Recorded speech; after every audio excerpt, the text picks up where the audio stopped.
গাজা উপত্যকায় ব্যাপক বোমাবর্ষণের পর যুদ্ধবিরতি পুনরায় কার্যকরের ঘোষণা দিয়েছে ইসরায়েল। গাজার বিভিন্ন জায়গায় ইসরায়েলি হামলায় অন্তত ৪৫ জনের মৃত্যু হয়েছে। এছাড়া গাজায় ত্রাণ সামগ্রী প্রবেশও স্থগিত করা হয়েছে। ইসরায়েলি সেনাবাহিনী বলছে হামাসের যুদ্ধবিরতি লঙ্ঘনের জবাবে তারা হামলা চালিয়েছে। ইসরায়েল জানিয়েছে হামাসের হামলায় রাফাতে তাদের ২ সেনা নিহত এবং ৩ জন গুরুতর আহত হয়। আবারও যুদ্ধবিরতি কার্যকরের ঘোষণা দিয়ে ইসরায়েলি প্রতিরক্ষা বাহিনী আইডিএফ বলছে রাজনৈতিক পর্যায়ে নির্দেশনা অনুযায়ী এবং গাজায় হামলার পর প্রতিরক্ষা বাহিনী আবারও যুদ্ধবিরতি কার্যকর শুরু করেছে। তবে হামাস বলছে রাফায় কোনো ধরনের সংঘর্ষ সম্পর্কে তারা জানে না। যুদ্ধবিরতি চুক্তির আওতায় গাজা উপত্যকার কর্তৃপক্ষের কাছে আরও ১৫ ফিলিস্তিনি মরদেহ ফেরত দিয়েছে ইসরায়েলের সামরিক বাহিনী। এ নিয়ে ইসরায়েলের কাছ থেকে ফিলিস্তিনি কর্তৃপক্ষ মোট ১৫০ জন ফিলিস্তিনির মরদেহ ফেরত পেয়েছে। রবিবার ফিলিস্তিনি স্বাধীনতাকামী সশস্ত্র গোষ্ঠী হামাসের নিয়ন্ত্রিত স্বাস্থ্য মন্ত্রণালয় এই তথ্য জানিয়েছে। মার্কিন প্রেসিডেন্ট ডোনাল্ড ট্রাম্পের মধ্যস্থতায় স্বাক্ষরিত যুদ্ধবিরতি চুক্তির আওতায় প্রত্যেক মৃত ইসরায়েলি মরদেহের বিনিময়ে ১৫ ফিলিস্তিনি মরদেহ ফেরত দেওয়ার কথা রয়েছে ইসরায়েলের। যুদ্ধবিরতি শুরুর পর থেকে হামাস এখনো পর্যন্ত ৯ জন ইসরায়েলি এবং ১ জন নেপালি শিক্ষার্থীর মরদেহ হস্তান্তর করেছে। যুক্তরাষ্ট্রের মধ্যস্থতায় যুদ্ধবিরতি কার্যকর হবার পর গাজায় স্থিতিশীলতা ও নিরাপত্তা বজায় রাখতে একটি আন্তর্জাতিক নিরাপত্তা বাহিনী গঠনের পরিকল্পনা করছে জাতিসংঘের নিরাপত্তা পরিষদ। গঠিত এই বাহিনীকে পরিচালনা করতে মিশরকে নেতৃত্ব দেওয়া হতে পারে। পাশাপাশি তুরস্ক, ইন্দোনেশিয়া এবং আজারবাইজানকে মূল সৈন্যদাতা দেশ হিসেবে অন্তর্ভুক্ত করা হতে পারে। আর জাতিসংঘের এই সিদ্ধান্তে মার্কিন যুক্তরাষ্ট্র এবং ইউরোপীয় নেতাদের সমর্থন রয়েছে বলে জানা গেছে। শারমিন স্বপ্নার রিপোর্ট। গাজায় একটি আন্তর্জাতিক নিরাপত্তা বাহিনী গঠনের পরিকল্পনা করছে জাতিসংঘের নিরাপত্তা পরিষদ। আর প্রস্তাবিত এই বাহিনীকে আন্তর্জাতিক সৈন্যদের মতো ক্ষমতা দেয়া হবে, যা সশস্ত্র গোষ্ঠীগুলোকে মোকাবেলা করতে সক্ষম হবে। তবে যুক্তরাষ্ট্রের পক্ষ থেকে প্রস্তাব করা হয়েছে এ বাহিনী পূর্ণাঙ্গ শান্তিরক্ষা অভিযানের জন্য পাঠানো যাবে না, বরং তা জাতিসংঘের ম্যান্ডেট অনুযায়ী পরিচালিত হবে। এছাড়া ট্রাম্পের প্রস্তাবিত ২০ দফা পরিকল্পনার দ্বিতীয় ধাপ বাস্তবায়নে সহায়তা করবে এই নিরাপত্তা বাহিনী। এর দীর্ঘমেয়াদী লক্ষ্য হল গাজা, পশ্চিম তীর ও পূর্ব জেরুজালেমকে অন্তর্ভুক্ত করে ফিলিস্তিনি রাষ্ট্র প্রতিষ্ঠা। বাফার জোন বজায় রেখে ইসরায়েলি বাহিনী গাজার বিভিন্ন এলাকা থেকে সেনা প্রত্যাহার করবে। তবে সবচেয়ে বিতর্কিত অংশগুলোর মধ্যে অন্যতম হল হামাসের অস্ত্র জমা দেয়া। হামাস অস্ত্র জমা না দিলে যুদ্ধ থামবে না বলে হুঁশিয়ারি দিয়েছেন ইসরায়েলি প্রধানমন্ত্রী বেনিয়ামিন নেতানিয়াহু।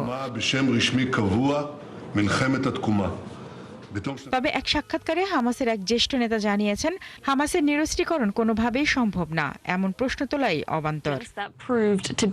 এছাড়া বিতর্ক আছে টনি ব্লেয়ারের নেতৃত্বে শান্তি বোর্ড গঠনে। ফিলিস্তিনের পশ্চিম তীরের রাষ্ট্রপতি মাহমুদ আব্বাস ঘোষণা দিয়েছেন টনি ব্লেয়ারকে তারা বিশ্বাস করেন না, তার নেতৃত্বে কোনো বোর্ড গঠন মেনে নেওয়া হবে না।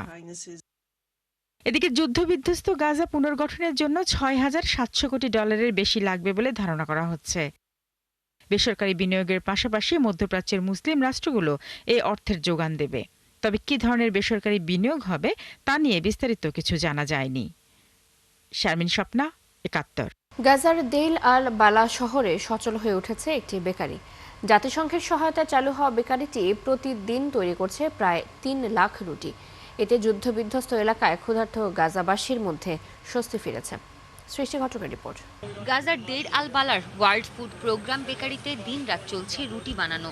গরম রুটির ঘ্রাণ ছড়িয়ে পড়ছে আশপাশে, আর সেই রুটি সংগ্রহে লাইন ধরে অপেক্ষা করছেন মানুষ। জাতিসংঘের বিশ্ব খাদ্য কর্মসূচি সংস্থা WFP জানিয়েছে এরই মধ্যে ৯টি বেকারি চালু করতে সক্ষম হয়েছে তারা। এসব বেকারিতে প্রতিদিন প্রায় ৩ লাখ রুটি তৈরি হচ্ছে, যা চাহিদার তুলনায় খুবই সামান্য। এমন পরিস্থিতিতে উপত্যকা জুড়ে বন্ধ থাকা আরও ৩০টি বেকারি আবারও চালু করার চেষ্টা করছে জাতিসংঘ। অর্থাৎ অনাহারে মৃত্যুর কোলে ঢলে পড়া ফিলিস্তিনিদের রক্ষায় রীতিমতো যুদ্ধ শুরু করেছে সংস্থাটি। আমরা প্রতিদিন ১০ লাখ খাবার সরবরাহ করতে চাই। আমরা এটি করার চেষ্টা চালিয়ে যাচ্ছি। জাতিসংঘের সব অংশীদার এবং এনজিও পূর্ণ গতিতে কাজ করছে। আমরা যদি এভাবে কাজ এগিয়ে নিতে পারি তাহলে দুর্ভিক্ষ থেকে গাজাবাসীকে ফিরিয়ে আনতে পারব। ইসরায়েলি অবরোধের কারণে কোনো ত্রাণবাহী ট্রাক ঢুকতে না পারায় এতদিন এসব বেকারি বন্ধ ছিল, যার কারণে খাবারের অভাব চরম পর্যায়ে পৌঁছায়। ফলে গত আগস্টের শেষে গাজা সিটি সহ আশপাশের এলাকাগুলোতে দুর্ভিক্ষের নগরী হিসেবে ঘোষণা দেয় জাতিসংঘ। ইসরায়েলের ২ বছরের ভয়াবহ আগ্রাসন সাময়িকভাবে বন্ধের পর থেকে প্রতিদিন গড়ে প্রায় ৫৬০ টন খাবার ঢুকছে গাজা উপত্যকায়। তবে গাজা সিটি ও উত্তরাঞ্চলে ত্রাণবাহী ট্রাক ঢোকা অত্যন্ত চ্যালেঞ্জিং বলে জানিয়েছে জাতিসংঘ। চাহিদা অনুযায়ী ত্রাণ ঢুকতে না পারায় দ্রুতই সবগুলো সীমান্ত খুলে দিতে ইসরায়েলের প্রতি আহ্বান জানিয়েছে সংস্থাটি। এছাড়া গাজা সিটিতে দুর্ভিক্ষ রোধে হাজার হাজার ত্রাণবাহী যান প্রতি সপ্তাহে প্রবেশের দরকার। সৃষ্টি ঘটক, ৭১। ইয়েমেনের রাজধানী সানায় জাতিসংঘ পরিচালিত এক কার্যালয়ে অভিযান চালিয়ে অন্তত ২০ জন জাতিসংঘ কর্মীকে আটক করেছে হুথি বিদ্রোহীরা। জাতিসংঘের ইয়েমেন প্রতিনিধি জাতিসংঘের কার্যালয় থেকে জানান ৫ জন ইয়েমেনি এবং ১৫ জন বিদেশি কর্মীকে আটক করা হয়। এছাড়া আরও ১১ জনকে জিজ্ঞাসাবাদের পর ছেড়ে দেওয়া হয়। তবে সব কর্মীর মুক্তির জন্য হুথিদের সাথে যোগাযোগ করা হচ্ছে বলেও জানান তিনি। এদিকে হুথি বাহিনী অভিযানের সময় কার্যালয়ের কম্পিউটার, ফোন ও সার্ভার সহ সব যোগাযোগ সরঞ্জাম জব্দ করেছে বলেও জানায় জাতিসংঘের কর্মকর্তারা। হংকং আন্তর্জাতিক বিমানবন্দরে একটি কার্গো প্লেন রানওয়ে থেকে ছিটকে সাগরে পড়ে গেছে। এতে ২ জন নিহত হয়েছেন বলে জানিয়েছে স্থানীয় গণমাধ্যম।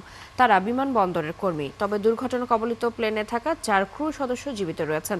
সোমবার এক প্রতিবেদনে তথ্য জানিয়েছে ব্রিটিশ সংবাদ মাধ্যম বিবিসি। হংকং আন্তর্জাতিক বিমানবন্দরে রানওয়ে থেকে ছিটকে সাগরে পড়ে যাওয়া এমিরেটসের ফ্লাইট EKA 9788 পরিচালনা করছিল তুরস্কের কার্গো এয়ারলাইন এয়ার ACT। সোমবার স্থানীয় সময় ভোর ৩টা ৫০ মিনিটে প্লেনটি দুবাই থেকে হংকং পৌঁছায়। পরে উত্তর দিকে রানওয়েতে নামার সময় প্লেনটি যানবাহনের সাথে ধাক্কা খেয়ে দুর্ঘটনার কবলে পড়ে। রাশিয়ার ওরেনবার্গ প্রাকৃতিক গ্যাস প্রক্রিয়াকরণ কেন্দ্রে ড্রোন হামলা চালিয়েছে ইউক্রেন বাহিনী। ওরেনবার্গ কেন্দ্রটি রাশিয়ার অন্যতম বড় গ্যাস প্রক্রিয়াকরণ স্থাপনা। ড্রোন হামলার পর কাজাখস্তান থেকে সেখানে গ্যাস সরবরাহ সাময়িকভাবে বন্ধ রাখা হয়েছে বলে স্থানীয় প্রশাসন জানিয়েছে। ওরেনবার্গ গভর্নর ইয়েভগেনি বলেন, হামলায় একটি ওয়ার্কশপে আগুন লাগে, যা পরে নিয়ন্ত্রণে আনা হয়। তবে কোনো হতাহতের খবর পাওয়া যায়নি। কলম্বিয়ার প্রেসিডেন্ট গুস্তাভো পেট্রোকে অবৈধ মাদক চক্রের নেতা বলে আখ্যা দিয়েছেন যুক্তরাষ্ট্রের প্রেসিডেন্ট ডোনাল্ড ট্রাম্প। রবিবার ট্রুথ সোশ্যালে দেয়া এক পোস্টে কলম্বিয়ার প্রেসিডেন্টের তীব্র সমালোচনা করেছেন ট্রাম্প। পাশাপাশি দক্ষিণ আমেরিকার এই দেশটিকে দেয়া বড় অঙ্কের অনুদান ও ভর্তুকি দেয়া বন্ধেরও ঘোষণা দিয়েছেন তিনি। ট্রুথ সোশ্যালে পোস্টে ট্রাম্প লিখেছেন, এই মাদক উৎপাদনের মূল উদ্দেশ্য হল বিপুল পরিমাণ মাদক যুক্তরাষ্ট্রে পাচার করে, যা মৃত্যু, ধ্বংস ও বিশৃঙ্খলা ডেকে আনছে। কলম্বিয়ার প্রেসিডেন্ট গুস্তাভো পেট্রোর বিরুদ্ধে মাদক উৎপাদনকারীদের প্রশ্রয় দেওয়ার অভিযোগও তুলেছেন ট্রাম্প।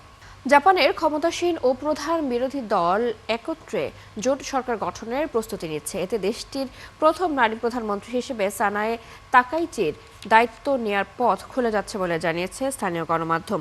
জাপানের কিয়োদো সংবাদ সংস্থা রবিবার জানায়, রক্ষণশীল লিবারেল ডেমোক্রেটিক পার্টি LDPর নেতা সানায়ে তাকাইচি ও জাপান ইনোভেশন পার্টি JIPর প্রধান হিরোফুমি ইয়োশিমুরা সোমবার জোট সরকার গঠনের চুক্তিতে স্বাক্ষর করতে যাচ্ছেন। LDP ও JIP যদি আনুষ্ঠানিকভাবে জোট বাঁধে, তবে তাকাইচি মঙ্গলবারই প্রধানমন্ত্রী নির্বাচিত হতে পারেন।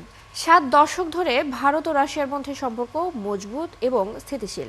গত 30 বছরে রাশিয়ার সাথে মহাকাশ, পরমাণু শক্তি এবং প্রতিরক্ষা ক্ষেত্রে ভারতের সহযোগিতা বেড়েছে। এতে সাম্প্রতিক দশকগুলোতে যুক্তরাষ্ট্রের সাথেও ভারতের সম্পর্কের উন্নতি হয়েছে। এই অবস্থায় রাশিয়ার কাছ থেকে তেল আমদানি বন্ধে ভারতকে যুক্তরাষ্ট্র যে চাপ প্রয়োগ করছে, তাতে চরম দোটানায় পড়েছে নয়াদিল্লি। সৃষ্টি ঘটকের রিপোর্ট। স্বর্ণের দাম বাড়লেও এতটুকু চাহিদা কমেনি ভারতের স্বর্ণের বাজারে। প্রতি বছর অক্টোবর-নভেম্বর মাসে দীপাবলি এবং ধনতেরাস উৎসবকে ঘিরে স্বর্ণ কেনাবেচা চলে জমজমাট। তাই উৎসবের মৌসুমে স্বর্ণ কেনা শুভ বলে মনে করেন ভারতীয়রা। চাহিদা বৃদ্ধি পাওয়ায় দেশটিতে বেড়েছে স্বর্ণের চোরাচালান। বিদায়ী অর্থ বছরে ৩,০০০-এর বেশি স্বর্ণ চোরাচালানের মামলা নথিভুক্ত করেছে ভারতের সরকারি সংস্থাগুলো। জুলিয়া তানহার রিপোর্ট। দুয়ারে কড়া নাড়ছে দীপাবলি। আর দীপাবলি উৎসবকে কেন্দ্র করে দিল্লির প্রাণকেন্দ্র লাজপাত নগরের গয়নার বাজারে এখন উপচে পড়া ভিড়। উৎসবের আমেজে বিক্রেতাদের দোকান খোলা রাখতে হচ্ছে ছুটির দিনেও। ভারতে অক্টোবর-নভেম্বর মাসে ধানতেরাস ও দীপাবলি উৎসবকে ঘিরে স্বর্ণ কেনাবেচার মৌসুম জমে ওঠে। এ সময় স্বর্ণ কেনা শুভ বলে মনে করেন দিল্লিবাসী। তাই 10 গ্রাম স্বর্ণের দাম $1,440 ছুঁয়ে গেলেও স্বর্ণের প্রতি অনুরাগ তেমন কমেনি বিশ্বের স্বর্ণের দ্বিতীয় বৃহত্তম বাজার ভারতের নাগরিকদের। তবে বাজেট সামলাতে বিক্রেতাদেরকেও কৌশল পরিবর্তন করতে হচ্ছে। গয়নার ডিজাইনে আনা হয়েছে বড় পরিবর্তন, যেগুলো দেখতে ভারী হলেও আসলে হালকা। তবে উৎসব বা বিয়ের জন্যও ভারী গয়নার ঝোঁক কমছে। উৎসবের পাশাপাশি বিনিয়োগের উদ্দেশ্যেও ভারতীয়দের মধ্যে স্বর্ণ ও রূপা কেনা বাড়ছে। ওয়ার্ল্ড গোল্ড কাউন্সিল WGCর তথ্য অনুযায়ী এই বছরের দ্বিতীয় প্রান্তিকে ভারতের স্বর্ণের মোট চাহিদার 64% এসেছে গয়না থেকে, যেখানে গত বছর একই সময়ে এটি ছিল 80%। অপরদিকে বিনিয়োগ নির্ভর চাহিদা 19% থেকে বেড়ে হয়েছে 35%। ETF বা ডিজিটাল গোল্ডে বিনিয়োগ রেকর্ড উচ্চতায় পৌঁছেছে। এই খাতে সম্পদের পরিমাণ বেড়েছে 70%-এরও বেশি। এদিকে উৎসবের আগেই দেশটিতে হু হু করে বেড়ে গেছে স্বর্ণ চোরাচালান। রয়টার্স বলছে, গত জুলাইয়ে যখন আমদানি শুল্ক কমানো হয়েছিল তখন পাচারকারীদের প্রতি কেজিতে লাভ নেমে এসেছিল 6,30,000 রুপিতে। কিন্তু এখন বিনিয়োগকারীদের স্বর্ণ কেনার হিড়িক বেড়ে যাওয়ায় বাজারে সরবরাহ সংকট দেখা দিয়েছে। সরকারি তথ্য বলছে, 2024-25 অর্থ বছরে ভারতীয় সংস্থাগুলো 3,005টি স্বর্ণ চোরাচালান মামলা রেকর্ড করেছে এবং 2.6 মেট্রিক টন স্বর্ণ জব্দ করেছে। জুলিয়া তানহা, 71। ফ্রান্সের বিখ্যাত লুভ জাদুঘরে চুরির ঘটনা ঘটেছে। দেশটির স্বরাষ্ট্রমন্ত্রী জানিয়েছেন, চুরির ঘটনাটি মাত্র 7 মিনিটের মধ্যেই সম্পন্ন হয়। এদিকে এই ঘটনাটি অত্যন্ত উদ্বেগজনক মন্তব্য করে দেশটির সংস্কৃতি মন্ত্রী রাজি দাতি জানান, পুলিশ তদন্ত শুরু করেছে। অন্যদিকে জাদুঘর কর্তৃপক্ষ এক বিবৃতিতে বিশেষ কারণে জাদুঘরটি বন্ধ রাখা হয়েছে বলে জানিয়েছে। বিস্তারিত শারমিন স্বপ্ন রিপোর্টে। বিশ্বে পর্যটকদের কাছে সবচেয়ে আকর্ষণীয় স্থানগুলোর একটি প্যারিসের লুভো জাদুঘর। বিশ্বের বহু বিখ্যাত শিল্পকর্ম ও ঐতিহাসিক সম্পদ এই জাদুঘরে সংরক্ষিত রয়েছে। লিওনার্দো দা ভিঞ্চির বিখ্যাত চিত্রকর্ম মোনালিসাও এখানেই সংরক্ষিত।